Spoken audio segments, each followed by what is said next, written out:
ایک صحابی کی بیگم نے پیغام بھیجا، یا رسول اللہ میرا خامل مر رہا ہے، کلمہ نہیں پڑھ رہا۔ صحابی ہو کے کلمہ نہیں پڑھ رہا، کمال، صحابی۔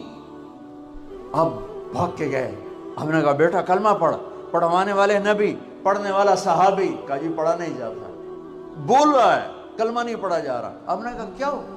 کہا جی بس پڑھا نہیں جاتا۔ آپ نے فرمایا اس کے والدین میں کون زندہ ہے؟ کہا جی ماں زندہ ہے۔ تو آپ نے کہا اس کی ماں کو بلاؤ، وہ ماں آ گئی۔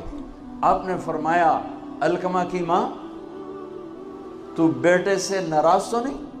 کہا جی میں ناراض ہوں۔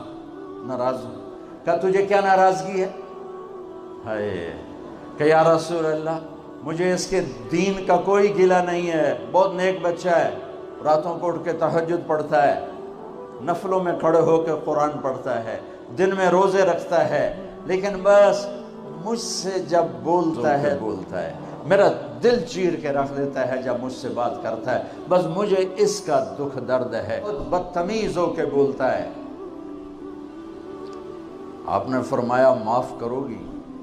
کہ جی نہیں چاہتا۔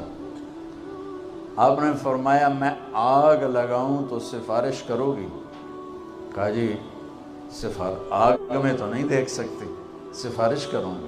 آپ نے فرمایا اگر تو نے معاف نہ کیا تو یہ مرتے ہی اللہ کی آگ میں جلے گا، یہ سیدھا اللہ کی آگ میں جائے گا، سفارش کرتی ہو، معاف کرتے ہو؟ کہا جی میں اب معاف کرتی ہوں۔ آپ نے کہا بیٹا لا الہ الا اللہ کہے۔ اس نے کہا لا الہ الا اللہ اور جان نکل گئی۔